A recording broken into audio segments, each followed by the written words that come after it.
है ना। तो आज आप देखोगे कई बार धर्म के नाम पर इतनी सारी जो समस्या खड़ी हो जाती है और कई बार युद्ध छिड़ जाते हैं। तो अगर भगवान एक है तो इतने सारे धर्म क्यों? तो इसके पीछे भी कई कारण हैं। आज हम उन पर चर्चा करने का प्रयास करेंगे और अगर आपके मन में कोई प्रश्न आएगा तो आप जरूर इसको क्लैरिफाई कीजिएगा अंत में। तो भगवान ने इतने सारे धर्म क्यों बनाए, है ना? क्या एक ही मार्ग होता तो वो सही नहीं होता? तो और क्या कोई ऐसा एक एक अल्टीमेट गोल है? क्या सभी धर्मों के पीछे एक ही गोल है या सबके अलग अलग गोल है? तो हम इन सभी प्रश्नों के उत्तर यहां पर देखेंगे। तो देखिए, आप देखोगे ये धर्म का जो स्थापना हुई है, जो अलग अलग धर्म जो हम फॉलो करते हैं, जो अन्य जो लोग फॉलो करते हैं, चाहे वो इस्लाम हो, चाहे वो क्रिश्चियनिटी हो, चाहे वो हिंदुइज्म हो, चाहे वो जोरास्ट्रिज्म हो, कोई भी धर्म हो, तो ये निर्णय किया गया है ऑडियंस, जो सुनने वाले जो व्यक्ति है, उनके कैपेबिलिटी या उनके एबिलिटी मतलब उनकी क्षमता पर।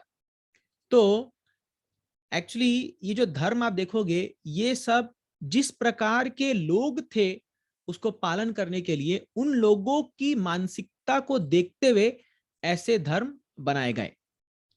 तो जो लोग बहुत आध्यात्मिक जीवन में उन्नत थे, उन लोगों के लिए बहुत ऊंचे जो प्रिंसिपल है, जैसे भगवान का प्रेम या भगवत धाम की प्राप्ति, ऐसे चीजों को मनुष्य जीवन का सबसे अंतिम गोल बताया गया। लेकिन जो लोग उतने उन्नत नहीं थे, उन लोगों को धर्म ऐसे में बताया गया कि जहां पर वो लोग को समझ में आ पाए। जैसे फॉर एग्जाम्पल, जब क्रिश्चियनिटी में जब जीसस आए तो उन्होंने वो किस प्रकार के लोगों को उन्होंने ज्ञान दिया, आपको पता है? वो एक मछुआरों को उन्होंने ज्ञान दिया। और मछुआरों को उन्होंने जब ज्ञान दिया तो उन्होंने बहुत ही संकुचित रूप में, बहुत ही लिमिटेड रूप में उनको ज्ञान दिया। और ये ज्ञान दिया कि जैसे तुम भाईचारा बना के रखो, किसी दूसरे से कभी युद्ध मत करो, ऐसे ज्ञान को दिया ताकि वो लोग जो है उसको केवल पालन करके एक अच्छे मनुष्य बन पाए पहले, और फिर धीरे धीरे वो ये जो हायर प्रिंसिपल्स है उनको वो समझ सकते हैं, ऐसा उनको समझाया। तो अभी आप देखिए, जैसे अगर आप एक बच्चे को एक स्कूल में भेजते हो, तो जो क्लास 1 का बच्चा है, तो उसको क्या पहले सिखाते हैं? अगर उसको हम बोलेंगे कि 2 में से 5 को माइनस करना है, तो उसको क्या समझ आएगा? कुछ समझ नहीं आएगा। उसको लगेगा अरे ये क्या बोल रहे हैं, ये तो कोई इसका कोई मतलब ही नहीं है, ऐसा कोई नंबर ही एग्जिस्ट नहीं करता, 2 - 5 is equal to not, does not exist, वो बोलेगा। अगर आप वो थोड़ा सा बच्चा अगर क्लास में आगे बढ़ जाता है, 6-7 में जाता है, तो उसको समझाते हैं हाँ भाई 2 - 5 इक्वल्स टू -3। लेकिन जब वो ही बच्चा जाके 11th-12th या कोई डिग्री कोर्स पढ़ता है, तब उसमें उस बच्चे को और हायर मैथमेटिक्स पढ़ाया जाता है, जहां अल्फा बीटा गामा या इंटीग्रेशन कैलकुलस ये सब सब सिखाते हैं और हायर। तो उस बच्चे के पढ़ने के, उसकी जो क्षमता है, उसकी जो योग्यता है, उसके आधार पर ही उसको ये ज्ञान दिया जाता है। उसी प्रकार धर्म में भी जो ऑडियंस है या जो जो भी प्रकार के लोग हैं, उनको जो ज्ञान वो समझ सकते हैं या एक्सेप्ट कर सकते हैं, उन्हीं के आधार पर सिखाया जाता है। जैसे फॉर एग्जाम्पल, अगर आप इस्लाम में देखोगे तो उनमें दिखाया गया कि आप सभी प्रकार के जानवर को खा सकते हैं, केवल सुअर और कुत्ते को छोड़ करके, और वो भी सैक्रिफाइस करने के बाद। अगर आप क्रिश्चियनिटी में देखोगे तो उसमें लिखा गया कि आप हर दिन मांस खा सकते हैं, लेकिन फ्राइडे को केवल छोड़ करके। लेकिन अगर आप सनातन धर्म में देखोगे तो उसमें क्या है, स्ट्रेट अवे मना कर दिया गया है, मीट ईटिंग सिंफुल है। और कोई भी व्यक्ति जो आध्यात्मिक जीवन में प्रगति करने का प्रयास कर रहा है, उसको मांस भक्षण नहीं करना चाहिए। ये सनातन धर्म का ज्ञान है। तो इसलिए आप देखोगे अलग अलग धर्म के अनुसार उनको ज्ञान दिया गया है कि किस समय क्या चीज सही है करना, है ना। तो ये पहला कारण है।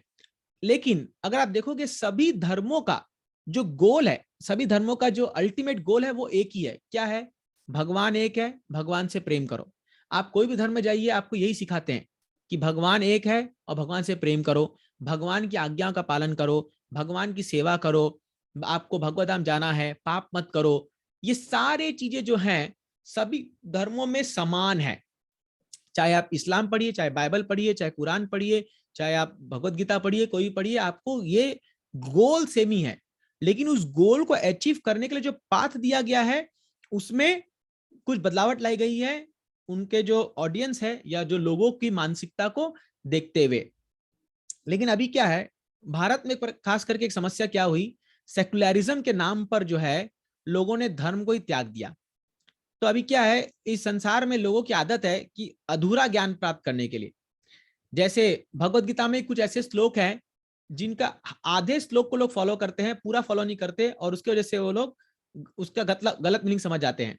फॉर एग्जाम्पल एक फेमस श्लोक है, कर्मण्येवाधिकारस्ते मां फलेषु कदाचन मां कर्म फल हेतुर्भुर माते संगोस्त कर्मणि। ये श्लोक भगवत गीता में भगवान कहते हैं दूसरे अध्याय में, बोलते कर्मण्येवाधिकारस्ते, कर्म ही पूजा है, कर्म करना तुम्हारा अधिकार है। तो अभी लोग क्या पहला ही लाइन को पकड़ते हैं कि कर्म जो है तुम्हारा अधिकार है, लेकिन दूसरा तीसरा लाइन को नहीं पढ़ते। भगवान क्या बोलते हैं, माते संगोस्त कर्मणि मां कर्म फल हेतुर्भुर, कर्म का फल मुझे दे दो। तो लोग ये तो बड़ा दिखाते हैं, वर्क इज वर्शिप, काम करो, मेहनत करो, भगवान गीता में कहते हैं कर्म ही पूजा है, कर्म तुम्हारा अधिकार है, लेकिन वो दूसरा लाइन को नहीं पढ़ते हैं। भगवान क्या बोलते हैं, कर्म का फल मुझे दे दो। तो जब कर्म का फल आता है तब क्या बोलते हैं, फल तो मेरा है, मेहनत मैंने की है, मैंने कर्म किया है, तब उस समय गीता को भूल जाते हैं। तो इसलिए लोग क्या करते हैं, भगवत गीता को अपने हिसाब से एक्सेप्ट करते हैं, हाँ जो मुझे पसंद आ रहा है वो मैं लूंगा, जो नहीं आ रहा है उसको हटा दूंगा। और एक श्लोक देखते हैं, सर्वधर्मान परित्यज्य मामेकम शरणम व्रज। तब इसका पहला लाइन क्या है, सर्वधर्मान परित्यज्य, सभी धर्मों को त्याग दो। तो इसलिए बहुत सारे हमारे ऐसे लोग हैं जो बोलते हैं हमें कोई धर्म नहीं चाहिए, सभी धर्मों को त्याग दो, लेकिन अगला लाइन फॉलो नहीं करते, माम एकम शरणम व्रज, भगवान कृष्ण को शरणागत नहीं होते, पहला लाइन खाली फॉलो करेंगे, सर्वधर्मान परित्यज्य, सभी धर्मों को त्याग दो। तो इसीलिए क्या होता है, ये सेकुलरिज्म जो के नाम पर लोग एथिस्ट बनते जा रहे हैं, मतलब हम किसी भी धर्म को फॉलो नहीं करेंगे, हम कुछ भी फॉलो नहीं करेंगे, हम मनमानी करेंगे और हम बोलेंगे हम तो सेकुलर है, हम तो सभी धर्मों को सम्मान देते हैं। ये बहुत गलत है। कोई भी व्यक्ति एक्चुअली परफेक्ट सेकुलर नहीं हो सकता, क्योंकि व्यक्ति का अपना एक आंदरूनिक, अपने एक जो आंतरिक धर्म है ही, क्या धर्म है वो, जीवेर स्वरूप है कृष्ण नित्य दास, वो भगवान का दास है, भगवान का सेवक है, ये उसका धर्म है। धर्म का पहले हमें मतलब समझना चाहिए। जब हम धर्म की बात कहते हैं तो धर्म क्या है, धर्म का मतलब है ऐसी चीज जो आपसे कोई अलग नहीं कर सकता। फॉर एग्जाम्पल, अगर आप चीनी से मिठास दूर कर दो तो वो चीनी नहीं है, अगर आप नमक से नमकीन दूर कर दो तो वो नमक नहीं है, अगर आप पानी से, एक जल से अगर आप उसके बहाव को दूर कर दो, उसको बहने की शक्ति को दूर कर दो तो वो जल नहीं हो सकता, वो फिर बर्फ बन जाता है। उसी प्रकार अगर आप एक जीवात्मा से उसकी सेवा करने की प्रवृत्ति को उससे दूर कर दो तो फिर वो जीवात्मा नहीं है, फिर वो जीव की जो उसकी अपनी जो क्षमता है वो पूर्ण तरह से उजागर नहीं हो सकती है। तो ये हर एक जीवात्मा की, चाहे वो इस्लाम में जन्म लिया हो, चाहे वो क्रिश्चियन में जन्म लिया हो, चाहे वो सनातन धर्म के अंदर जन्म लिया होगा, लेकिन उसका जो धर्म है वो है भगवान की सेवा करना। और यही सभी धर्म ग्रंथों का यही मुख्य उद्देश्य है। और किसी भी धर्म में जो भी मसीहा आए हैं या जो भी भक्त आए हैं, जो भी ऐसे महापुरुष आए हैं, उनका यही कहना है कि भगवान के नियमों को पालन करो। इसलिए भागवतम में धर्म की बहुत अच्छी परिभाषा दी गई है, धर्मम तु साक्षात भगवत प्रणीतम। धर्म वो है जो भगवान की वाणी है, जो भगवान के नियम है, जो भगवान ने हमें कहने को कहा है, वही धर्म है ना। बाकी सब जो है वो अधर्म है। तो इसलिए आज सेकुलरिज्म के नाम पर लोग अपने मन घड़ी चीजों को डेवलप कर रहे हैं और वो बोलते हैं हम किसी धर्म को नहीं मानते हैं। तो उनका धर्म खाली एक ही धर्म है, क्या, खाओ पियो ऐश करो इंद्र तृप्ति करो, यही धर्म रह गया है खाली बस। क्योंकि भगवान को मानना नहीं, अगर हम भगवान को नहीं मानते तो हमारे ऊपर कोई कोई देखने वाला नहीं है, हमें कोई सजा नहीं मिलने वाली है, बस तो अब जो मन में आए वो करो। इसीलिए ये सेकुलरिज्म जो है ये एथिज्म, एक्चुअली ये नास्तिकतावादी है, ये सभी धर्म के प्रति समान भावना नहीं है। लगता बड़ा अच्छा है कि अरे हम तो सभी धर्म को समान से देख रहे हैं, लेकिन वास्तव में नास्तिकतावाद है ये। तो इसीलिए अभी देखेंगे, आप देखिए, तो बाकी जो और धर्म जो है वो एक पॉकेट डिक्शनरी की तरह उसको बताया गया है, लेकिन सनातन धर्म जो है चैम्बर डिक्शनरी होते हैं। चैम्बर डिक्शनरी मतलब ऐसा डिक्शनरी इसमें सारे शब्दों का मतलब है। तो आप देखो कि पॉकेट डिक्शनरी जो आती है, ऑक्सफोर्ड की आती है पॉकेट डिक्शनरी, जनरली लोग खरीदते हैं, तो उसमें कुछ कुछ वर्ड होते हैं, अगर आपको और कॉम्प्लिकेटेड वर्ड अगर ढूंढना है तो आपको जो है और हायर डिक्शनरी लेना पड़ेगा, तो आपको फिर चैम्बर डिक्शनरी में जाना पड़ता है। तो उसी प्रकार से बाकी धर्म में जो भी ज्ञान दिया गया है वो एक लिमिटेड लोगों के लिए, लिमिटेड टाइम पीरियड के लिए, लिमिटेड वे में दिया गया है।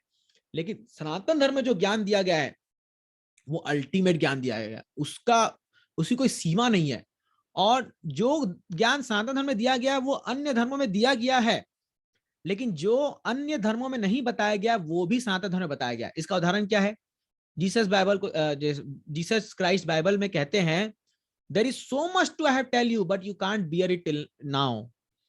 वो बताते हैं मुझे तुम्हें बताने के लिए और बहुत कुछ है, लेकिन तुम अभी उसको और सहने लायक तुम्हारी शक्ति नहीं है, तुम उसको अभी धारण नहीं कर पाओगे। देखो थोड़ा सा जीसस ने बताया, उसको सूली पे लटका दिया, है ना। लेकिन गीता में भगवान क्या कहते हैं? भगवद्गीता 7.2 7वें अध्याय में भगवान कहते हैं, हे अर्जुना, मैं तुम्हें अभी ऐसा ज्ञान देने जा रहा हूं जिसको जानने के बाद तुम्हारे पास इस दुनिया में और कुछ जानने के लिए नहीं रह जाएगा।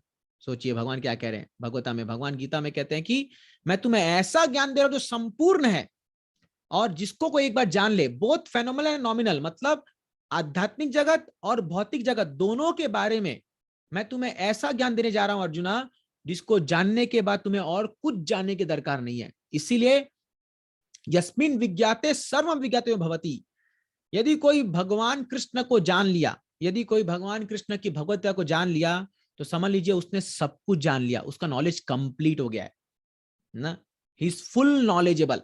क्योंकि गीता में भगवान खुद कह रहे हैं कि ये ज्ञान को जानने के बाद तुम्हें और कुछ जानने की दरकार नहीं है। ये भगवान खुद गीता में ये बात कह रहे हैं। तो आप सोचिए कितना कितना महान होगा हमारा सनातन धर्म, जो हमारे जड़ से जो आ रही है। सनातन धर्म जो है कई हजारों लाखों करोड़ों साल से चली आ रही है, वो धर्म में क्या ज्ञान है। केवल भगवत गीता सोचिए, केवल 700 श्लोक का वो किताब, और अभी तो उसके ऊपर कितने और बड़े बड़े बड़े ग्रंथ है। तो ज्ञान की कोई सीमा नहीं है, अथाह सागर है ज्ञान का हमारे सनातन धर्म में।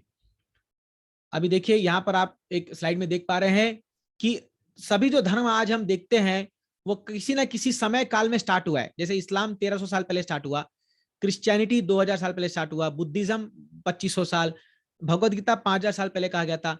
लेकिन सनातन धर्म जो है वो शुरुआत से चला आ रहा है।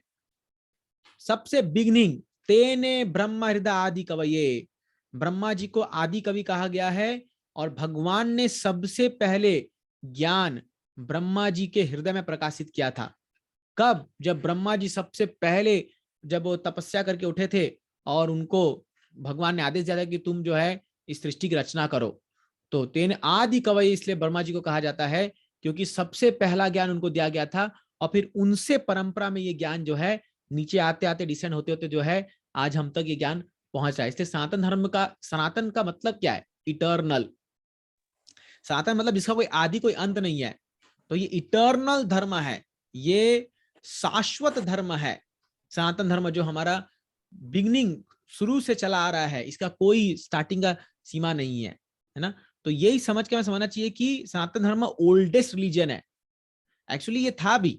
तो जब महाभारत युद्ध हुआ, तो महाभारत युद्ध में जब ये सब राजा जो युद्ध के लिए आए थे, तो महाभारत मतलब महान भारत, तो उस समय युद्ध में सभी पूरे वर्ल्ड, पूरे इस पृथ्वी के एक ही सम्राट होते थे जो महाराज युधिष्ठिर बने युद्ध के बाद। और जब युद्ध हुआ तब सारे सारे अलग अलग राज्य प्रांतों से राजा आए थे युद्ध करने के लिए, और वो युद्ध कुरुक्षेत्र में हुआ था। और जब युद्ध के बाद जब अलग अलग जगह लोग जाके बस गए, तो अलग अलग ये धर्म सब उत्पन्न होने लगे। नहीं तो पहले एक ही धर्म था, वो था वैदिक धर्म, सनातन धर्म। सब लोग वैदिक नियमों को पालन करते थे। पूरे वैदिक काल, इसको बोलते हैं ना वैदिक एज, वैदिक काल था उस समय। हर व्यक्ति वैदिक परंपरा को ही फॉलो करता था। लेकिन धीरे धीरे जब वो ऐसे समय बीतता गया, तब अलग अलग प्रकार के लोग जो हैं वो अलग अलग धर्मों को क्रिएट करने लगे। क्योंकि होता ही है ना, आप देखोगे एक ग्रुप जहां पर जाके बसता है तो वो अपना कुछ नियम बना लेता है, वो फिर एक गुट बन जाता है, ग्रुप बन जाता है, वो अपना ऐसे करके अलग अलग धर्म निकलने लग गया। लेकिन ओरिजिनल जो धर्म है वो सनातन धर्म ही है। अब अगर हम ज्ञान के विषय में बात करें तो आप देखोगे बाइबल में जैसे कहा गया है कि God said let there be light. भगवान ने कहा कि हमें रोशनी चाहिए, and there was light, let there be earth and there was earth. तो खाली बाइबल में इतना बताया गया है कि भगवान ने इच्छा किया और प्रकट हो गया। कैसे प्रकट हुआ ये नहीं बताया गया है। अगर आप श्रीमद् भागवतम में जाएंगे सेम ज्ञान, तो आप बड़े हैरान हो जाएंगे ये जान करके कि भागवतम में कैसे स्टेप बाय स्टेप बताया गया है कि एक एक पदार्थ जो इस संसार में आप देखते हो, पृथ्वी, जल, अग्नि, आकाश, वायु, वो कैसे आया है। जैसे आपको थोड़ा सा हिंट के लिए बता दूं, तो इसमें बताया गया कैसे महत्त्व में 3 गुणों का प्रभाव होता है, सत्वगुण, रजोगुण, तमोगुण। सत्वगुण से मन उत्पन्न होता है, रजोगुण से इंद्रिया उत्पन्न होती है, और तमोगुण से पदार्थ उत्पन्न होते हैं, ये सारे पृथ्वी। फिर सबसे पहले क्या होता है, जब उत्पन्न हो साउंड आता है, सबसे पहले जो आता है ध्वनि आती है। फिर साउंड से क्या आता है, ईथर आता है। हाँ, साउंड से ईथर मतलब आकाश आता है, ध्वनि से आकाश आता है। फिर उससे क्या आता है आपका टच। टच मतलब छूने की जो शक्ति होती है ना, महसूस करना, फील करना, वो पदार्थ आता है। उससे फिर आता है आपका ये एयर आता है उससे। और फिर उससे क्या आता है, उससे आता है टेस्ट मतलब स्वाद, और स्वाद से आता है जल। ठीक है, नहीं उसके पहले आता है फॉर्म। पहले एयर से जो आता है फॉर्म मतलब रूप आता है। फिर रूप से अग्नि आती है, अग्नि से आपका स्वाद आता है, स्वाद से आपका जल आता है, जल से आपकी महक आती है, और महक से आपकी धरती आती है। ऐसे कर करके पूरा स्टेप बाय स्टेप बताया गया कि कैसे जो सूक्ष्म पदार्थ है और स्थूल पदार्थ है, स्थूल और सूक्ष्म पदार्थ दोनों कैसे उत्पन्न होते हैं। ये ज्ञान आपको कहीं नहीं मिलेगा। और कैसे हमारा शरीर जो है वो 3 भाग में डिवाइड किया गया है, स्थूल शरीर, सूक्ष्म शरीर और आत्मा। ये ज्ञान कहाँ मिलेगा आपको, लेकिन श्रीमद् भागवतम में पूरा डिटेल बताया गया इसके बारे में। और तो और छोड़िए, भागवतम में ऐसा ज्ञान भी दिया गया है जो और बाकी शास्त्रों में मिल भी नहीं सकता। जैसे मैंने आपको पहले बताया था, कैसे एक माँ के गर्भ में एक बच्चा पहला दिन, पहली रात से जब से वो आता है एक बीज के रूप में, तब से लेके 9 महीने तक कैसे उसका प्रगति होता है, वो माँ के घर में कैसे बड़ा होता है पूरा, उसके बारे में भागवतम में 3 स्कंद में विवरण पूरा डिस्क्राइब किया गया है, पूरा एकदम डिटेल में बताया गया है। तो ये ज्ञान आपको कहाँ मिलेगा। इसीलिए सनातन धर्म में कोई भी चीज को छोड़ा नहीं गया है, एवरीथिंग इज कंप्लीट। सब कुछ पूरा पूर्ण ज्ञान है, संपूर्ण ज्ञान है। इसीलिए वैदिक ग्रंथ जो है उसमें कोई खोट नहीं हो सकता, क्योंकि अपौरुषेय है। ये मानव की रचना नहीं है, ये स्वयं भगवान की रचना है। स्वयं भगवान इसको हमें ग्रंथ दिए हैं ताकि हम इसको पढ़ करके, इसको समझ करके अपने इस जीवन को सफल बना पाए। तो जैसे भागवत में बताया गया कि कैसे महाविष्णु के शरीर से जब वो एक एक श्वास छोड़ते तो करोड़ों ब्रह्मांड निकलते हैं, ये बताया गया। और एक कैसे एक एक आइटम जो पूरे बन के आते हैं, जो मैंने अभी आपको बताया, ये श्रीमद् भागवतम में 2 स्कंद में ही 5वें अध्याय में बताया गया है। अगर आपको इंटरेस्ट हो तो आप पढ़ सकते हैं इसको और समझने का प्रयास कीजिए। एक्चुअली इतना कॉम्प्लेक्स है कि अगर आपको कोई प्रॉपर टीचर नहीं मिलेगा तो आप समझ भी नहीं पाएंगे इसको। श्रीमद् भागवतम खास करके 2nd कैंटो इतना कॉम्प्लेक्स उसमें ज्ञान बताया गया कि समझना इतना आसान नहीं है ना। तो इसीलिए बाकी ग्रंथों में बताया जाता है कि जैसे भगवान बहुत बड़े हैं, भगवान महान है, God is love, God is almighty, God is great. But hardly कोई ये बताता है कि हाउ गॉड इज ग्रेट, भगवान क्यों बड़े महान है, भगवान क्यों इतना प्रेम करते हैं, या भगवान कैसे अपने भक्तों से लीलाओं का आस्वादन करते हैं। ये आपको हार्डली किसी ग्रंथ में बताया जाएगा। अगर आप अन्य ग्रंथ पढ़ के देखो तो एट मैक्स यही तक जाएंगे कि गॉड इम्पर्सनल है, भगवान जो है वो एक अचिंत्य, एक आकाश है, या एक ज्योति है, एक प्रकाश है, और बस उसके आगे कुछ पता नहीं है। हाँ, जैसे अभी अगर हम धर्म में भी देखें, धर्म में तो बताते हैं कि भैया हाँ आपको जन्नत मिल जाएगी, आपको साक्षात्कार हो जाएगा अल्लाह का। लेकिन अभी अल्लाह कौन है, उसका उसके क्या फीचर्स है, उसके क्या विशेषताएं हैं, कोई नहीं जानता है चीज को, है ना, किसी को पता नहीं है ना। तो क्या है, कई बार जैसे जब लोग चिल्लाते भी है जोर से, अल्लाह अकबर चिल्लाते भी हैं, तो अगर आप कह रहे हो कि आपको आपको पता ही नहीं है कि उसका कान नाक कुछ है भी नहीं है, तो सुन कैसे रहे आपकी बात को फिर। तो इसीलिए इसका कोई उत्तर नहीं है किसी के पास। कि आप वो बोलते हैं आप भगवान को डिस्क्राइब नहीं कर सकते, आप अचिंत्य देख नहीं सकते। तो आप मुझे बात बताइए, मैं ऐसे व्यक्ति से कैसे प्यार करूं जिसको मैं देख ही नहीं सकता, जिसको मैं सुन नहीं सकता, जिसको मैं महसूस नहीं कर सकता, जिससे मैं कुछ रेसिप्रोकेट नहीं कर सकता। ये तो कोई उसका कोई वर्णन ही नहीं है ना। लेकिन आप देखोगे, अगर हमारे हमारे ग्रंथों में आप देखोगे तो जो भगवान है उनके बारे में पूर्ण ज्ञान बताया गया। इस पर मैं फिर से आऊंगा। अभी देखिए मेनली जो ग्रंथ होते हैं इसमें 4 प्रकार के लोग जो हैं अन्य अन्य ग्रंथों को फॉलो करते हैं। तो ये मैंने आपको पिछले क्लास में बताया था। पहले प्रकार के लोग हैं वो है आउट ऑफ फियर, भय के कारण वो लोग भगवान का उपासना करते हैं। इसलिए आप देखो कई धर्म ऐसे हैं जहां बोलते हैं अगर तुम इसको फॉलो नहीं करोगे, इवन क्रिश्चियनिटी में बोला जाता है if you don't follow Jesus you go to hell, अगर तुम जीसस को फॉलो नहीं करोगे तो तुम नरक में जाओगे। भय से वो लोग प्रैक्टिस कराते हैं लोगों को। तो कई बार लोग डर के कारण पूजा करते हैं। जैसे इवन आप अगर हिंदू धर्म में देखोगे तो लोग शनि देवता की पूजा करते हैं, है ना। आप देखो शनिवार को खासकर हनुमान जी का मंदिर होता है, शनि का मंदिर होता है, बहुत तेल चढ़ाते हैं वो लोग, वहां जाके दान वान देते हैं, सब करते हैं। पता है उस क्या प्रार्थना करते हैं शनिदेव से? हे शनिदेव हमारे घर मत आना कभी भी, वो लोग ये प्रार्थना करते हैं। कोई बताओ आज तो की प्रार्थना किया शनिदेव हमारे घर पधारिए? वो बोले अरे पधारेंगे 7:30 लग जाएगी, पूरा हमारा जीवन हरी बोलो मैंने बहुत वो हो जाएगा, मैंने दुविधामय हो जाएगा। तो इसीलिए आउट ऑफ फियर, भय से वो लोग प्रार्थना करते हैं कि नहीं मत आना, ये मत करना। और तो इसीलिए भय से लोगों को धर्म के बारे में सिखाया जाता है। और कई बार तो इतना भयावह होता है वो भय से, कई बार लोगों को मैंने देखा है, कई बार माताओं को अंगार पे चलना पड़ता है, ऐसे कोयले पर चलना पड़ता है, या बहुत पियर्स सिधवाना पड़ता है अपने नाक। कहीं आप ऐसे ट्राइबल जगह में जाओगे तो आप देखोगे इतने रीति रिवाज के बीच में लोग फंस गए हैं केवल डर से, अगर नहीं करेंगे तो हमारे साथ कुछ अनिष्ट हो जाएगा, हमारे साथ कुछ बुरा हो जाएगा, ऐसा। ये भय से पहला, ये सबसे लोएस्ट लेवल ऑफ वर्शिप है। दूसरा जो है डिजायर, भगवान से प्रार्थना करना हमें कुछ भौतिक सुविधा मिल जाए। अभी देखिए इस आपको लगे ये तो अच्छी बात है करना, लेकिन इसको कैसे यूज किया जाता है आप सोचिए। कई बार क्या होता है कुछ ऐसे मिशनरीज होते हैं, क्रिश्चियन मिशनरीज, वो लोग क्या करते हैं गरीब गांव में जाते हैं और वहां जाकर लोगों को इकट्ठा करके बोलते हैं कि अरे तुम भगवान को मानते हो ना? बोले हाँ मानते हैं। तुम भगवान से जाके आज का खाना मांगो।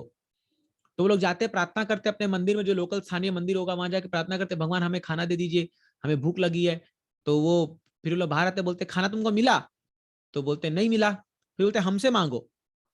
तो वो लोग बेचारे गरीब है, बोलते हाँ हमें हमें खाना दे दिए। तो ये लोग एक वैन भर के खाना लेके आते हैं, उसमें ब्रेड या अलग चीज आता है और तुरंत उनको दे देते हैं। बोलते कौन है भगवान बोलो, वो है वो मूर्ति भगवान है कि हम भगवान है बताओ, ऐसे वो बोलते हैं।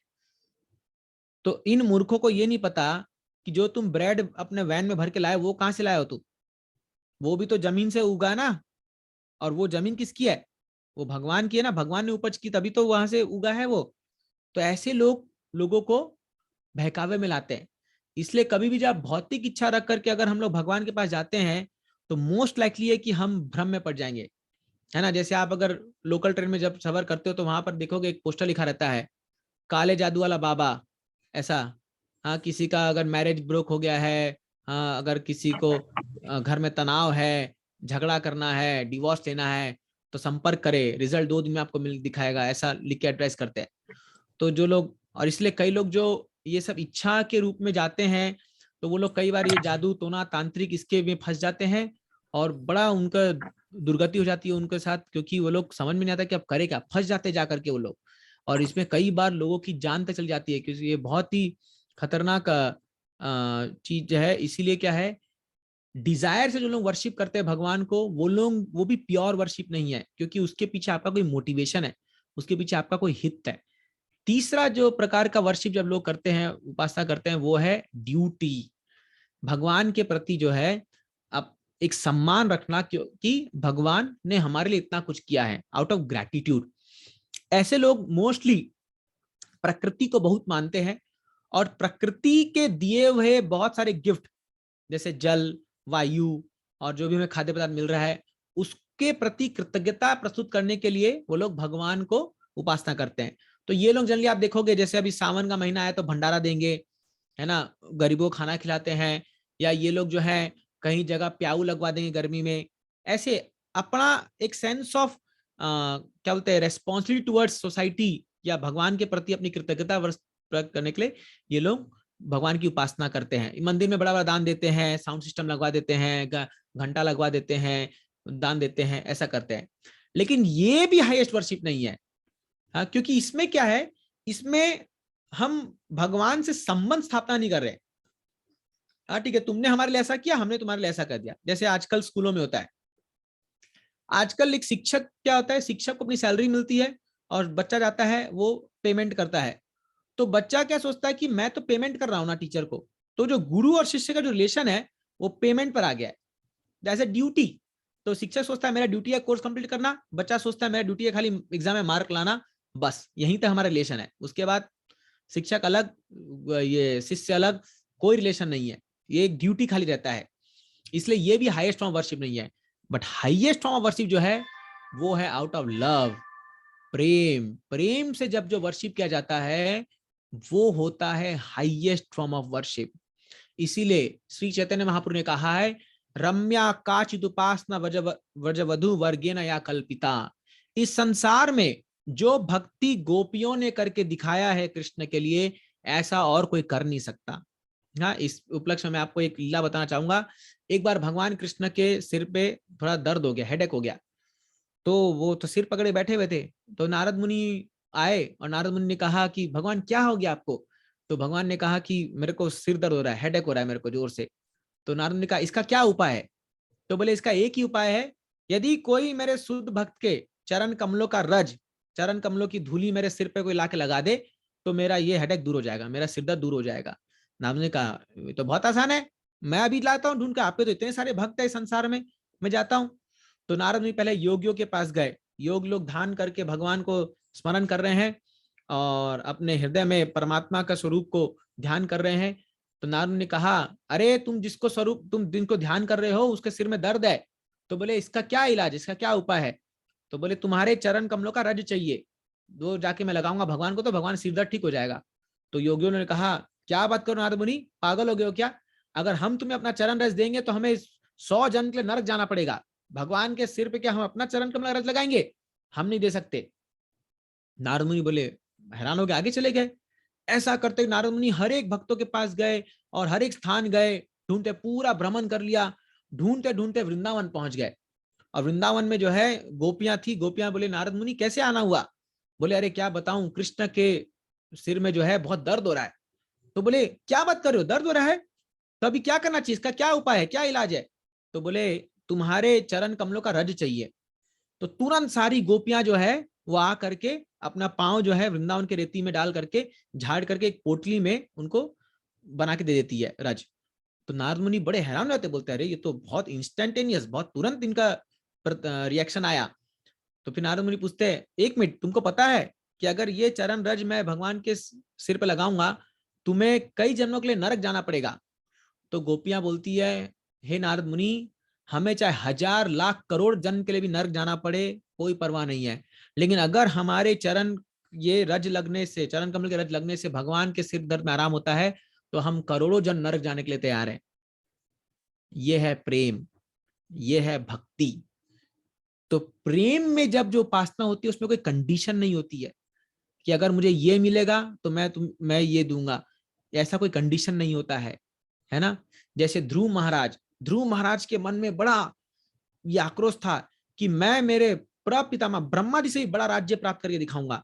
चले गए, वो उनकी माँ से जाके पूछा माँ कौन मेरी इच्छा को पूरी कर सकता है? माँ ने कहा बेटा मैंने तो सुना है कि भगवान विष्णु सभी प्रकार की इच्छा को पूरी करते हैं।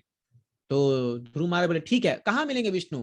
बोले बेटा जंगल में मिलेंगे, मैंने सुना जंगल में योग्य लोग जाके ढूंढते हैं उनको मिलेंगे। 5 साल का बालक निकल पड़ा जंगल के लिए, निकल पड़ा। तो रास्ते में नारद मुनि आए, नारद ने कहा अरे बालक कहाँ जा रहे हो? बोला मैं विष्णु को प्राप्त करने जा रहा हूँ। नारद बोले पागल हो गए हो, क्या आसान है इतना प्राप्त करना? तो वो बोलते हैं अरे तुम्हारे अभी बच्चे की उम्र है, खेलने कूदने की उम्र है, जाओ घर जाओ, घर जाओ, यह क्या कर रहे हो? तो ध्रुव महाराज ने कहा क्या तुम्हें पता है भगवान विष्णु कहाँ मिलेंगे? बोले अरे अभी तुम ये सब छोड़ो, इतना सीरियस मत बनो, जाओ घर जाओ। बोले पता है तो बताओ, नहीं तो साइड हटो, मेरा टाइम वेस्ट मत करो। तो ध्रुव महाराज का जो डिटर्मिनेशन, उनकी जो दृढ़ प्रतिज्ञा कि मुझे तो भगवान चाहिए ही चाहिए, देख करके नारद मुनि बड़े खुश हुए, बोले वाह ये तो असली शिष्य के लायक है ये तो, क्योंकि इसकी दृढ़ प्रतिज्ञा है कि मैं भगवान को प्राप्त करके दिखाऊंगा। और इसीलिए ध्रुव महाराज को फिर नारद मुनि ने शिक्षा दी कि तुम जा करके भगवान कैसे विग्रह बनाओ और ओम नमो भगवते वासुदेवाय इस श्लोक का उच्चारण करो। और ध्रुव महाराज ने 6 महीने में इन श्लोकों का उच्चारण करके जो है भगवत प्राप्ति की। और वो एक बहुत कठोर तपस्या कर रहे थे। पहले महीने में केवल हर 3 दिन में जो है थोड़ा सा छाछ या थोड़ा सा ऐसा जल पीना, फिर हर 6 दिन में कुछ सूखे पत्ते खाना, फिर 9 दिन में, फिर 12 दिन में। तो ऐसे करते करते जो है ध्रुव महाराज की तपस्या बढ़ाते जा रहे हैं। और अंतिम 6 महीना के अंत में जो है वो जा करके भगवान विष्णु साक्षात उनको दर्शन देते हैं। तो ध्रुव महाराज तपस्या कर रहे थे, तो इतना तपस्या के बल से उनके हृदय में जो है भगवान विष्णु जो है उनको दर्शन देने लगे परमात्मा के रूप में। और तपस्या का बल इतना बढ़ गया कि उनके शरीर, मानो उनका शरीर में भगवान समा गए और उनके एक अंगूठे से पूरा ब्रह्मांड, धरती हिलने लग गया, धरती पूरा कांपने लग गया। और जब ध्रुव महाराज श्वास ले रहे थे अंदर, तो वो पूरे जो सृष्टि का जो एयर सर्कुलेशन है उसको रोक दिए। और वो श्वास ले तो पूरा सृष्टि का जो एयर सर्कुलेशन है वो रुक गया, आकार मच गया। देवता लोग जो है सब पूरा सफोकेशन होने लगा, उनको पूरा एकदम दम घुटने लगा, उनका हाहाकार मच गया। जाके भगवान विष्णु को बोले क्या हो रहा है, ये क्या हो रहा है, क्या प्रलय आ गया, क्या सब कुछ खत्म होने वाला है? तब भगवान विष्णु ने कहा नहीं, मेरा एक भक्त तपस्या कर रहा है और वो मुझे तीव्रता से वो चाहता है, और अब मैं जा रहा हूं, अब समय आ गया, उसकी तपस्या पूर्ण हुई है और मैं प्रसन्न हो गया, मैं उसको दर्शन देने वाला हूं। भगवान गरुड़ पर चढ़ करके भागे और ध्रुव महाराज 6ठे महीने के अंत में उनके हृदय से भगवान गायब हो गए। तो जैसी भगवान का दर्शन हटा हृदय से, आंख खुल गई। आंख खुले देखे सेम रूप सामने खड़ा है, भगवान का सेम रूप सामने खड़ा हुआ है। और वो देख करके ध्रुव महाराज ऐसे चकित हो गए और वो बोले बाप रे बाप, क्या सुंदर रूप था भगवान का। वो इतना सुंदर रूप देख करके ध्रुव महाराज के मुख से कुछ निकला ही नहीं। इतना बड़ा इच्छा लेके आए थे, भौतिक इच्छा, लेकिन कुछ निकला ही नहीं मुंह से कि क्या मांगू क्या नहीं मांगू। तो फिर ध्रुव भगवान ने दया करके अपना शंख जो है ध्रुव महाराज के सिर पर लगाया, और जैसी शंख लगाया इनके मुख से वेद स्तुति शुरू हो गई। भगवान का बहुत सुंदर स्तुति करते हैं, 4थे स्कंद में वर्णन है ध्रुव महाराज की स्तुतियां। स्तुति करते हैं, फिर भगवान पूछते हैं ध्रुव तुम तो कुछ मांगने आए थे, मुझसे मांगो। तो ध्रुव महाराज बोलते हैं अरे भगवान, मैं तो कुछ कांच के बिखरे हुए टुकड़े को प्राप्त करने आया था, लेकिन मुझे क्या पता था मुझे ऐसा हीरा मिल जाएगा। स्वामिन की तात में वरम न याचेत, अब मेरे मन में कोई इच्छा नहीं है भगवान, मुझे कोई नहीं, मुझे आप मिल गए, सब कुछ मिल गया, है ना। तो इवन इफ अगर किसी के मन में भौतिक इच्छा है, लेकिन अगर वो भगवान को अप्रोच करता है, भगवान के पास जाता है, तो वो उसकी इच्छा को पूर्ति करके जो है भगवान सब कुछ दे देते हैं। जैसे आप यहाँ पिक्चर में देख रहे हो, एक फ्रूट सेलर, एक फल बेचने वाली स्त्री जो है, ये कैसे वृंदावन में आती है फल बेचने के लिए, और कोई फल ले लो फल ले लो कर चिल्लाती है। तो कृष्णा जो है वो नंद महाराज नंद भवन से बाहर निकलते हैं। तो उस जमाने में फल के बदले में हम बाटर सिस्टम था, मतलब अगर आप कुछ मुझे दे रहे हैं सामान तो मैं आपको कुछ दूंगा और एक्सचेंज होता, कोई पैसे का सिस्टम नहीं था। तो ये जो फल वाली है ये आई, अब वही फल ले लो, कृष्णा बोले मैं भी फल लूंगा। तो अंदर गए, कुछ अपने मुट्ठी में जो है थोड़े गेहूं भर के लाए, तो ला रहे तो गिर जा रहा है गेहूं, तो थोड़े से कुछ 4-5 दाने उनके हाथ में बचे हुए थे। ये फल वाली जब देखी कृष्णा को, इतना सुंदर रूप, इतना मनमोहक रूप देख करके ये तो वहीं पूरी स्तब्ध हो गई। और फिर कृष्णा के जो आप देख रहे हो फोटो में कैसे फल रख रही है भगवान के हाथ में, और कृष्णा को 2-4 दाना देते हैं खाली, है ना। तो फल वाली बस बोलती कृष्णा को, कृष्णा ऐसे दिखाते हैं मेरे पास तो 2-4 दाना ही है, तो बोलती कोई बात नहीं ये भी चलेगा, और सारे एक करके फल उसके हाथ में डालने, भगवान के हाथ में डालने लग जाती है। इतना प्रेम आता है इसको भगवान को देख करके, इतना प्रेम आता है। फिर भगवान जो है, भगवान मुड़ के आते हैं, ये फल वाली अपनी टोकरी को जो है सिर पे उठा के चलने लगती है। तो हालांकि इसकी टोकरी खाली हो गई थी और फल नहीं था, कुछ दूर जाते इसकी टोकरी इसको बड़ी भारी लगती है, बोलती इतना भारी कैसे हो गया ये टोकरी। और जब वो खोल के देखती है टोकरी, तो हीरे जवाहरात भरे पड़े हैं, है ना। तो इसीलिए यदि कोई प्रेम पूर्वक भगवान को कोई सेवा करता है, तो उसकी सारी इच्छाएं पूर्ण हो जाती है। इसलिए highest form of worship is love, प्रेम से। और उसमें कोई है, उसमें कोई भी भगवान और भक्त के बीच में कोई लेन देन का कोई वो नहीं रहता है। जैसे दुर्योधन ने भगवान को बुलाया था अपने दरबार में, और दुर्योधन ने भगवान को 56 भोग का निमंत्रण दिया था, लेकिन उसकी क्रूर नीति क्या थी कि भगवान को हम कैप्चर कर लेंगे, भगवान को बंदी बना लेंगे। भगवान जब गए और भगवान को बंदी बनाने के लिए आया, तो भगवान ने अपना विश्व रूप दिखाया दुर्योधन को, बोले मूर्ख तू मुझे बंदी बनाएगा, तू मुझे बांधेगा। वही भगवान दुर्योधन के 56 भोग को त्याग करके जब विदुरानी के घर में गए, विदुर की पत्नी थी विदुरानी, वो विदुरानी उस समय जस्ट स्नान करके आई थी और भगवान जाके गेट पे खड़े हो गए, और विदुरानी को समझ में नहीं आया कि मैं अभी क्या करूं। भगवान को देख के इतना खुश हो गई, क्योंकि शुद्ध भक्त है वो, इतना खुश हो गई, इतना उसके मन में गदगद फीलिंग आने लगा कि वो कुछ बोल भी नहीं पाई, और बोल भी कि भगवान अंदर आई कि बैठिए, कुछ कर नहीं, समझ नहीं पा रही, स्तब्ध हो गई पूरा। भगवान अंदर आ गए। अभी क्या हुआ, सुबह सुबह केले तोड़ के लाई थी, केले वो भी कच्चे केले थे, और केले जो थे तो विदुरानी जो है वो सोची भी क्या खिलाऊं इनको, आ गए भगवान। तो केला का छिलका तोड़ रही है और जो पल्प है उसको फेंक दे रही है, और केला जो है वो केला जो है का छिलका वो भी कच्चा था थोड़ा, वो उसको खिला रही है भगवान को। ऐसे करके 1 डजन केला का छिलका खा गए भगवान। और फिर गेट पर विदुर आए और विदुर बोले अरे पागली क्या कर रही है तू, भगवान को क्या खिला रही है। तो भगवान विदुर बोलते चुप रहो, बोले ये जो केला का छिलका है ना, ये मुझे उस दुर्योधन के 56 बुक से कई अधिक गुना ज्यादा पसंद आ रहा है, इसका जो टेस्ट है वो मैं वर्णन नहीं कर सकता हूँ। इसीलिए क्या हम गाते हैं ना गीत में, सबसे ऊंची प्रेम सगाई, दुर्योधन के मेवा त्यागे साग विदुर घर खाई, सबसे ऊंची प्रेम सगाई। इसलिए जो प्रेम में जो लोग उपासना करते हैं भगवान की, वो टॉप मोस्ट है। और उसके तुलना में भगवान खुद कहते हैं भागवतम में, अहम भक्त पराधीना, मैं अपने भक्त को बिक जाता हूं। एक्चुअली प्रेम, जो कृष्ण प्रेम है वो इतना दुर्लभ क्यों है, क्योंकि कृष्ण प्रेम से आप भगवान को खरीद सकते हो, भगवान आपके बन जाते हैं, भगवान आपके नौकर बनने को तैयार हो जाएंगे, है ना। भगवान अपने आप को बेच देते हैं किसी व्यक्ति को जो उनसे सच्चा प्रेम करता है। तो इसीलिए ये this is the highest form of religion, ये सबसे टॉप मोस्ट है, जहां शुद्ध भक्ति की बात होती है, प्रेम से भगवान की उपासना की बात होती है। और ये केवल सनातन धर्म ही हमें सिखा सकता है, अन्य धर्मों में तो ये कॉन्सेप्ट ही नहीं है। लव ऑफ गॉड जो है वो ठीक है कॉन्सेप्ट हो सकता है, लेकिन उसको कैसे प्रैक्टिकली करना है वो आपको समझ में नहीं आ सकता, वो समझ में नहीं आता वो चीज। लेकिन सनातन धर्म में इसको बहुत अच्छे से बताया गया है। तो एक्चुअली क्यों इतने, अभी आप देखोगे अलग अलग पुराण बनाए गए, 18 पुराण है, अलग अलग धर्म ग्रंथ क्यों बने गए हैं, क्योंकि हम जानते 3 प्रकार के जो है वो होते हैं, गुण होते हैं, सत्वगुण रजोगुण तमोगुण। तो इस संसार में सभी प्रकार के जो लोग हैं वो ये 3 गुणों में बटे हुए हैं, कोई सत्वगुणी है, कोई रजोगुणी है, कोई तमोगुणी है।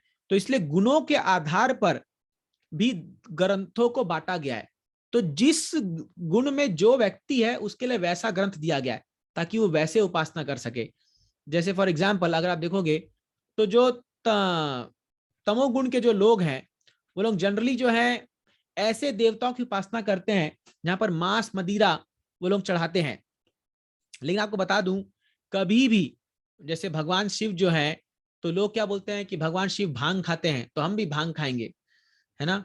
वो भांग खा करके पागलों की तरह नाचने लगते हैं, लेकिन वो कभी ये नहीं जानते कि भगवान शिव ने जहर भी पिया था, वो भी 1-2 बूंद नहीं, 1-2 बॉटल नहीं, कई हजारों लीटर जहर पी गए थे भगवान शिव, समुद्र से निकला हुआ जहर पी गए थे भगवान हलाहल वो। तो अगर इनको कोई 1 ड्रॉप जहर पिला दे तो फिर ये पी के दिखाए, तब हम भांग के बोल सकते हैं हाँ भी तुम भांग भी खा लो।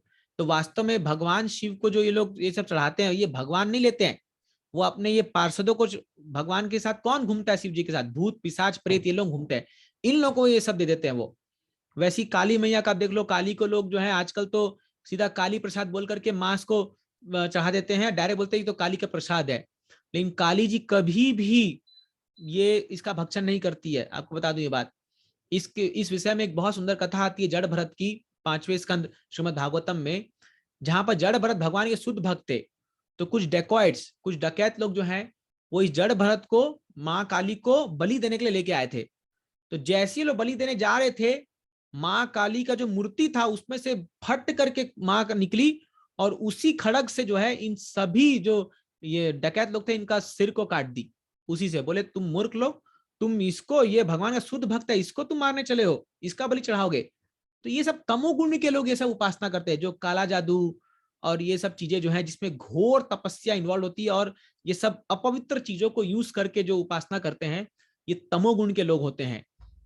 और इसके बाद जो है रजोगुण के लोग जो होते हैं, वो लोग उपासना करते हैं क्या चीज के लिए, हाँ इसमें बताया गया कि इसका कैरेक्टरिस्टिक क्या है कि ये लोग जो भौतिक सुविधा के लिए तमोगुण वाले लोग उपासना करते हैं, जैसे भस्मासुर, वृकासुर, है ना। तो ये लोग अपने शरीर का मांस काट के देते हैं। जैसे जो भस्मासुर था वो अपना ही सिर को जो है चढ़ाया जा रहा था काट करके, तो भगवान शिव के उपासना कर रहा था, तो शिव जी प्रसन्न होकर के आ गए और उसने कहा बोलो मैं तुम्हारे तपस्या से खुश हूं, क्या चाहिए।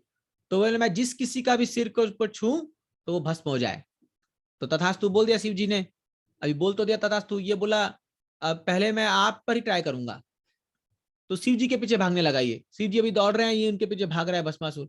फिर भगवान विष्णु आए और भगवान विष्णु ने उनको तो बहला फुसला करके कैसे तो करा करा के उसका हाथ उसके सिर पर रखवा दिया और वहां वो खत्म हो गया। तो ये लोग क्या है, ये लोग ऐसा भांग, चरस, गांजा ये सब पी करके सोचते हैं कि हम जो है हम भगवान की उपासना कर रहे हैं, लेकिन ये सब तमोगुण की उपासना है। रजोगुण की जो उपासना है वो है प्रतिष्ठा, लाभ, इसके प्राप्ति हेतु घोर तपस्या करना। जैसे एग्जाम्पल हिरण्यकशिपु, हिरण्यकशिपु ने पूरे विश्व में अपना अधिपत्य स्थापित करने के लिए ऐसी तपस्या करी कि आप फोटो में देख सकते हैं, उसके शरीर को चींटियों ने खा खा के उसका पूरा चमड़ी जो है नष्ट हो गया था, खाली हड्डियां बची थी। इतना कि ब्रह्मा जी जब आए, ब्रह्मा जी की तपस्या करा था, ब्रह्मा जी जब आकर के देखे तो बोले है कहाँ ये व्यक्ति, कहाँ से आवाज आ रहा है ये। फिर कमंडलू से अपना जल छिड़का, तब उसको वापस शरीर आया और तब उससे पूछा बोलो क्या चाहिए तुम्हें। उसने कहा मुझे भगवान बना दो, मुझे अमर बना दो। ब्रह्मा जी ने कहा मैं ही अमर नहीं हूं, मैं मुझे भी एक समय शरीर छोड़ना पड़ेगा 100 साल बाद, मैं तुम्हें कैसे बना दूं। तब फिर आप जानते हैं कैसे हिरण्यकशिपु ने ना दिन में ना रात में कई सारे कंडीशन रख दिए, न दिन न रात, न ऊपर न नीचे, न अस्त्र न शस्त्र, है ना, न अंदर न बाहर, ऐसे करके बहुत सारे कंडीशन रख दिए और बोले।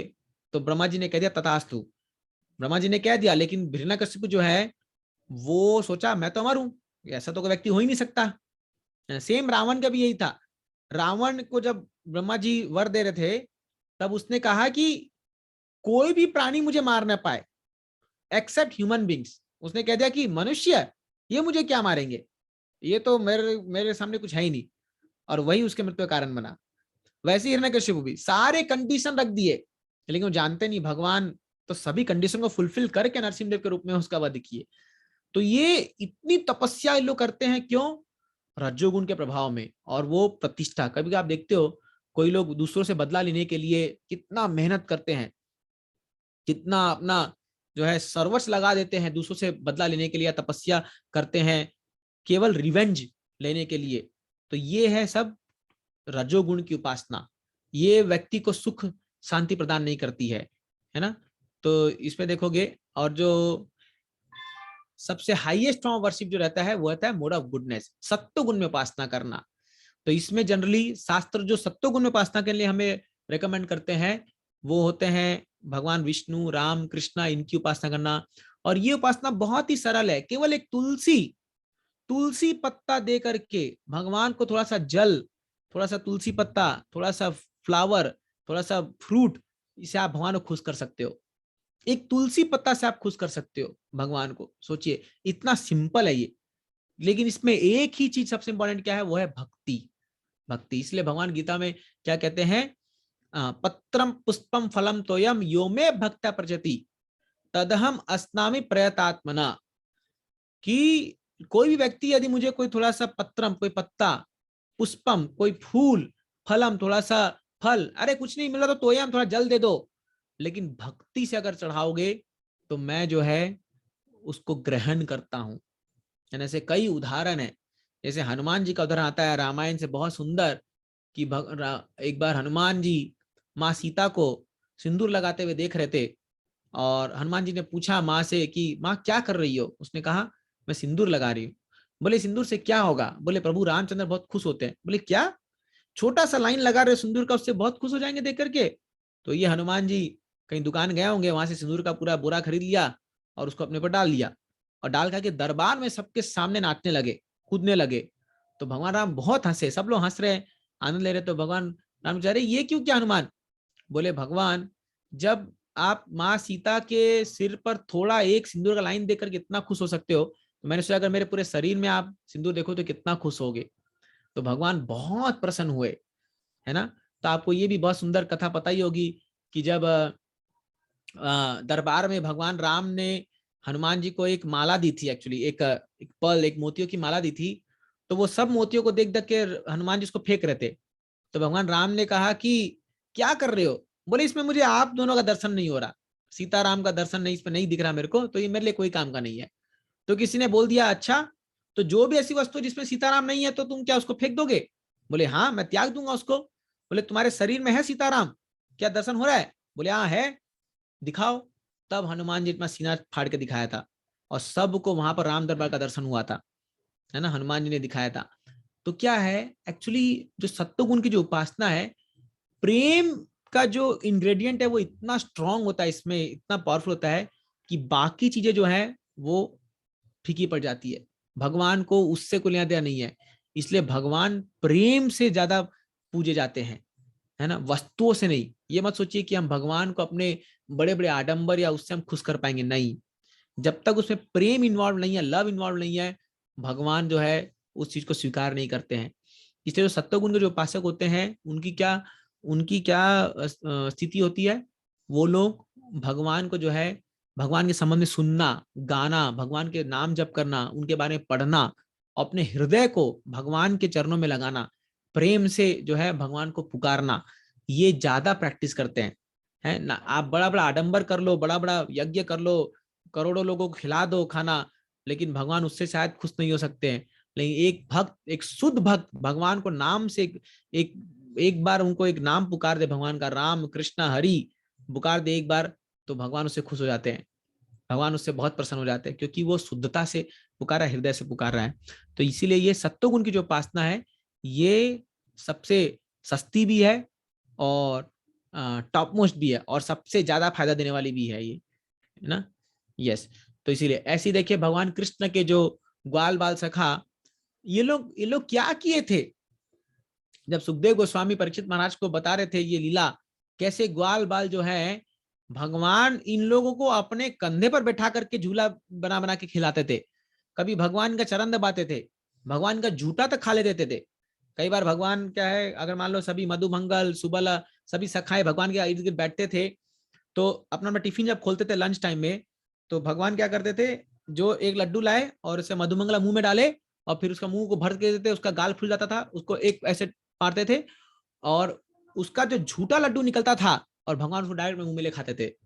सोचिए आप, ये भगवान जिनको आज 56 भोग के पकवान लगते हैं, भोग लगते हैं बड़े बड़े मंदिरों में एकदम शुद्ध तरीके से बनाते हुए, लेकिन ये भगवान झूठा खा रहे अपने फ्रेंड का, अपने मित्र का। क्यों?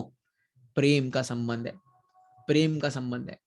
तो सुखदेव स्वामी कहते हैं अरे क्या इन लोगों ने तपस्या किया, इनको ये स्थान मिला आज भगवान के साथ। कई बार भगवान उनके चरण को लेकर अपने छाती पर कैसे हो जाते थे, है ना। तो इतना इंटीमेसी, ये इंटीमेसी कहाँ कहाँ से आ रहा है? ये क्योंकि यहाँ प्रेम है इन्वॉल्व है, यहाँ कोई इन लोगों को कोई फॉर्मेलिटी नहीं है कि कभी ये लोग भगवान को मुर्गा बना करके उनके ऊपर चढ़ जाते थे, है ना। तो भगवान भी इनके साथ ऐसा बिहेव करते हैं जहां पर कोई भेदभाव नहीं है कि तुम भगवान हो हम वो, नहीं, पूरा इक्वल डीलिंग, इंटीमेट डीलिंग है। ये एक्चुअली हम सबका लक्ष्य होना चाहिए कि कैसे हमें भगवान का सामीप्य प्राप्त हो, कैसे हमें भगवान का वो इंटीमेट डीलिंग प्राप्त हो, ये एक्चुअली भक्तों का लक्ष्य होता है। तो इसीलिए ये 3 गुणों में उपासना के कारण 3 प्रकार के ग्रंथ बनाए गए हैं, सत्वगुण में, रजोगुण में और तमोगुण में अलग अलग प्रकार के ग्रंथ बनाए गए हैं। इसीलिए अगर हमें सत्वगुण में उपासना करना है तो हमें ये 4 चीजों को फॉलो करना पड़ेगा, जिसको हम ABCD कहते हैं। तो जो सत्वगुण के उपासक होते हैं, ये 4 चीजों को पालन करके ये सत्वगुण में उपासना करते हैं भगवान की। पहला, एसोसिएशन ऑफ डिवोटीज, भक्तों के संग में रहिए। देखिए भक्ति भक्तों से ही आती है, भक्तों के बिना भक्ति नहीं आ सकती है ना। दूसरा है बुक्स रीडिंग, भगवत गीता, श्रीमद् भागवतम, ऐसे भगवान के विषय में जो ग्रंथ है इनको पढ़ना। तीसरा, chanting the names of Lord, भगवान के नामों का उच्चारण करना, खास करके हरे कृष्ण महामंत्र का उच्चारण करना। हरे कृष्णा कृष्णा कृष्णा हरे हरे, हरे राम राम राम हरे हरे। ये 16 शब्दों का जो महामंत्र है, इसको चैंटिंग करना, इसका नाम जप करना। और चौथा है डाइट, मतलब कृष्ण प्रसादम, भगवान को ही भोग लगा करके खाना खाना। तो ये 4 जो प्रकार, ये जो 4 चीजें जो लोग करते हैं वो लोग सत्वगुण में उपासना करते हैं। और केवल ये 4 चीजों को करते करते ही जो है आप देखोगे आप प्रेम की अवस्था में पहुंच जाओगे।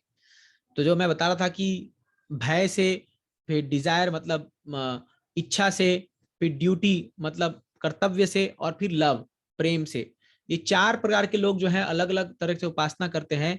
तो ये चारों, अगर आपको हाईएस्ट फॉर्म पहुंचना है लव, आप केवल ये 4 चीजों को फॉलो कीजिए। ABCD फॉर्मूला याद रख लीजिए। एसोसिएशन, भक्तों के संग में रहिए, भगवान के जो दिए हुए दिव्य ग्रंथ हैं उनको पढ़िए, भगवत श्रीमद् भागवतम, भगवान के नामों का जप कीजिए और भगवान का प्रसाद खाइए।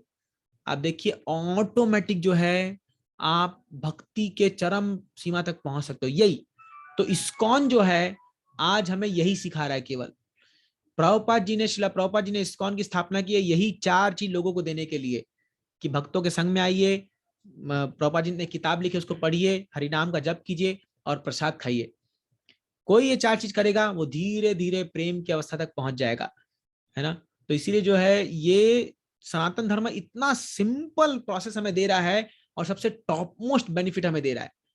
तो इसलिए दुर्भाग्य था ऐसे हमारे देशवासियों ने जो अपने सनातन धर्म को छोड़ करके बाहर ढूंढने चले हैं, लेकिन हमको पता नहीं है कि अपने ही शास्त्रों में इतना ज्ञान दिया हुआ है और इतना सिंपल बनाया प्रोसेस, जो आनंदमयी प्रोसेस भी है और जो आपको सबसे हाईएस्ट बेनिडिक्शन वो चीज दे सकता है। तो इसीलिए हम लोगों को ये चारों चीजों को फॉलो करके जो है महामंत्र जप करना चाहिए, और इससे जो है हमें सर्व सिद्धि प्राप्त हो सकती है। इसलिए आप देखोगे इस्कॉन के जो भी भक्त होते हैं वो लोग ये हरे कृष्ण महामंत्र को जप करते हैं। इसलिए आप जो लोग भी क्लास अटेंड कर रहे हैं उन सबसे मेरा निवेदन है कि आप लोग भी ये माला जप करना शुरू कीजिए। ये हरे कृष्ण महामंत्र की जो एक एक माला में 108 मणि होती है, हम कह रहे आपको एक सेशन में दिखाएंगे ये कैसे नाम जप होता है। तो ये नाम जप सबको करना चाहिए। अगर आप 108 बार इस नाम को जप करते हो तो उसको एक माला बोलते हैं। और आप देखोगे ये इस कलयुग में सबसे बड़ा, सबसे टॉप मोस्ट उपाय है भगवत प्राप्ति करने का। इवन भगवत्ता में भगवान क्या कहते हैं, जप यज्ञोस्मि अहम, यज्ञ में जप यज्ञ, मैं जप यज्ञ हूं। तो जो लोग मेरे नाम का उच्चारण करते हैं वो लोग मुझे प्राप्त करेंगे। वो यज्ञ कर रहे हैं, वास्तव जो हम नाम जप करते हैं भगवान का, हम एक यज्ञ कर रहे हैं। तो हम उसमें अपना मन की आहुति दे रहे हैं भगवान को। जब हम यज्ञ करते हैं तो जब नाम, जब मंत्र जप करते हैं हम अपने मन को आहुति देते हैं और भगवान के चरणों में मन को अपने लगाते हैं। ये सबसे इजी तरीका है इस कलयुग में। कलौदत हरि संकीर्तनात्, कीर्तन करने से, हरि नाम जप करने से आप भगवत प्राप्ति कर सकते हो इस कलयुग में।